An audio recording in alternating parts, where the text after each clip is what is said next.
பன்னீர்செல்வம் அவர்களுக்கு 3 முறை முதலமைச்சர் வாய்ப்பு கிடைச்சது. 3 முறை சிஎம் தமிழ்நாடு, 3 முறையும் பத்திரமா திருப்பி கொடுத்துட்டாரு. திரு எடப்பாடி பழனிசாமிக்கு ஒரே ஒரு சான்ஸ் தான் கிடைச்சது முதலமைச்சர் ஆகிறதுக்கு. இவ்வளவுதான். பிசினஸ் புரிஞ்சிருச்சா? நான் பாலிடிக்ஸ் பேசுறேன். பாலிடிக்ஸ் பேசல எஸ்ஓ சொல்லிருக்காங்க சார், பாலிடிக்ஸ் பேசுறாங்க சார், நீங்க எல்லாம் சொல்லுங்க. பாலிடிக்ஸ் பிசினஸ் இவ்வளவுதான். சான்ஸ் கிடைச்சா குற்றக்கூடாது. ஒரே அமுக்கு, முதல்ல அமைக்க, அடுத்த சான்ஸ் வரும் அது தெரியாது, பக்கத்து கடைக்காரனுக்கு போயிடும். ஒரே சான்ஸ் மொத்தமா பிடிச்சாங்க. அம்மாவும் சொன்னாங்க, பரதனாவது ஒரு முறை தான் திரும்பி கொடுத்தார். நம்ம ஓபிஎஸ் 2 முறை கொடுத்தார். அந்த அம்மா உயிரோட இருக்கும்போது 2 முறை கொடுத்தார். அந்த அம்மா போன பிறகு 3வது திருப்பி கொடுத்தார். அண்ணன் எடப்பாடி பழனிசாமி எல்லாத்துக்கும் கொண்டாங்க, முடிஞ்சு வச்சு கத்தம் விட்டுட்டு சிம்பிள். அப்ப பிசினஸ்ல வந்து ரொம்ப முக்கியம் சந்தர்ப்பங்களை பயன்படுத்துவது.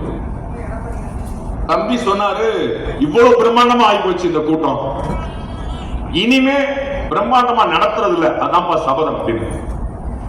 ஒரு பிசினஸ் மேன் அப்படியே யோசிக்கிறது. அடுத்த முறை தஞ்சை பெரிய கோயில் வந்து ஆடணும், அந்த அளவுக்கு ஒரு கூட்டத்தை போடணும், அப்படி யோசிக்கிறது. சாப்டர் இருக்கு, எஸ்ஓபி இருக்கு. எஸ்ஓபி என்னங்க? ஸ்டாண்டர்ட் ஆபரேஷன் ப்ரொசீஜர் தானே. இன்னைக்கு ஜியோ அப்படின்னு ஒரு ஐடியா கிடைக்கும். உங்களுக்கு புரியுதுங்களா? ஜியோ அப்படின்னு ஒரு ஐடியா கிடைக்கும் அவருக்கு. அவர் என்ன செஞ்சுக்கிட்டு இருக்கிறாரோ அதுல பயங்கரமான விஷயம் அவருக்கு நடக்கும். இவர் என்ன செஞ்சுட்டு இருக்கிறாரோ அதுல பயங்கரமான விஷயம் அவருக்கு கிடைக்கும். அப்ப நாம என்ன செஞ்சுக்கிட்டு இருக்கிறோமோ அதுலதான் நம்முடைய நல்ல நேரம் நம்மை அடுத்த அளவுக்கு கொண்டு போகும். அப்ப யோசிக்கு, இன்னும் மேல மேல யோசிக்கு. ஒரு இடத்தை நிறுத்துறது பிசினஸுக்கு கிடையாது. ஐயா ரொம்ப அழகா சொன்னாங்க, நீங்க மலையை புரட்டி போட்டா கூட சம்பளக்காரங்களுக்கு மாசமான அந்த சம்பளம் தான்.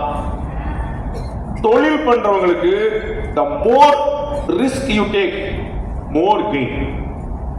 பயங்கரமான கெயின் நீங்க ரிஸ்க் எடுக்க. ஒரத்தநாடுல என்னுடைய கடை இருக்குது, தஞ்சாவூர்ல கும்போணத்துல என்னுடைய கடை இருக்குது. எக்ஸ்பேண்ட் பண்ணுங்க, விரிவாக்கம் பண்ணுங்க. அப்பா உங்கள்கிட்ட பத்திரமா கொடுத்தாரு, அதை நான் திருப்பி பத்திரமா வச்சிருக்கிறேங்கிறதுல இல்ல சாதனை. அப்பா என்கிட்ட 10 கொடுத்தாரு, நான் 100 மாத்தி காட்டினேன்னு சொல்லணும், அதுதான் சாதனை. எங்களுடைய அதிபர், தினத்தந்தி அதிபர் வந்து திரு பாலசுப்ரமணியன் சீபா ஆதித்தனார்னு சொல்லுவாங்க. அவர் வந்து இந்த தினத்தந்தி பேப்பரை ஆரம்பிக்கிறார். வெளிநாடுகள்ல படிச்சு சம்பாதிச்சு பெரிய கோடீஸ்வரர். அவர் தமிழர்களுக்கு, ஏழைகளுக்கு, எளிய மக்களுக்கு புரியணும் அப்படின்னு ஒரு தமிழ் பேப்பர் ஆரம்பிச்சார். அவருடைய மகன் சிவந்தி ஆதித்தன் பேர். அவர் அதை வந்து 10-12 எடிஷனா மாத்தினார். அவருடைய மகன் இன்னைக்கு திரும்பி பாலசுப்ரமணியன் இருக்கிறார். அவர் வெளிநாடுகள் வரைக்கும் இந்த பேப்பரை கொண்டு போய் டிவி ஆரம்பிச்சு, ரேடியோ ஆரம்பிச்சு இந்த விஷயத்தை முழுசா அப்படியே வந்து எக்ஸ்பிளைன் பண்ணி, தினத்தந்தி பேப்பர்னு மட்டும் இந்த விஷயத்தை தினத்தந்தி, மாலை மலர், ஹலோ எஃப்எம், தந்தி டிவி, மின்மினி அப்படின்னு அவ்வளவு பெரிய சாம்ராஜ்யமா உருவாக்கி வச்சிருக்காரு. மேலந்து பார்க்கக்கூடிய சீபா ஆதித்தனாருக்கு அந்த பெருமை தான். நாம வந்து ஒரு விதை போட்டோம், இன்னைக்கு நம்முடைய பேரை அதை ஆழமரமா மாற்றி வச்சிருக்கிறோம். அப்ப நாம எந்த இடத்துலயுமே பிசினஸ் மேனை பொறுத்தளவுக்கு சாட்டிஸ்பாக்சன் இருக்கக்கூடாது. கஸ்டமர்ஸ்க்கு இணையா எனக்கு ஒரு பத்திரிகையாளர் ஆகணும்னு ஆசை. என்னுடைய 7வது வகுப்புல இருந்து நான் ஜேர்னலிஸ்ட் ஆகணும்னு ஆசைப்பட்டேன். என்னை நீங்க எப்ப கேட்டாலும் நான் ஒரு சினிமா நடிகர் ஆகணும், நான் ஒரு 11 படம் நடிச்சேன்.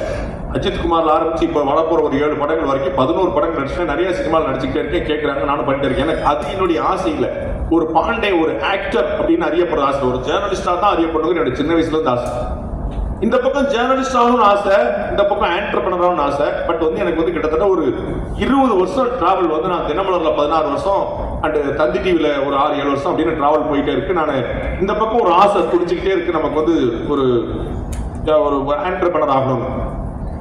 எங்களுடைய எம்டி எனக்கு ஒரு விதையை போட்டார். ரொம்ப ஆச்சரியமா இருக்கும் பாருங்க, எங்களுடைய எம்டி தான் அந்த விதையை போட்டார்.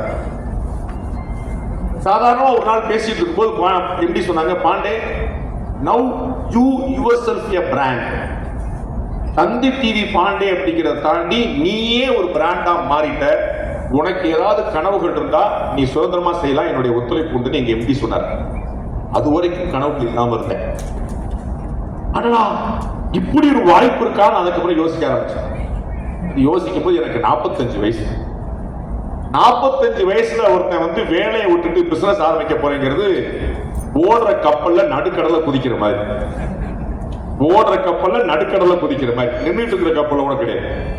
அப்ப நான் ஒரு 2 வருஷம் நான் வந்து மெனக்கெட்டேன். சரியா வருமா? நமக்கு ரொம்ப சின்ன வயசுல இருந்து ஒரு ஆசை இருக்கு, ஆண்டர்பிரனர் ஆகணும்னு. பட் பண்ண முடியுமா? ஒத்து வருமா? 2 பிள்ளைங்க, குடும்பம்.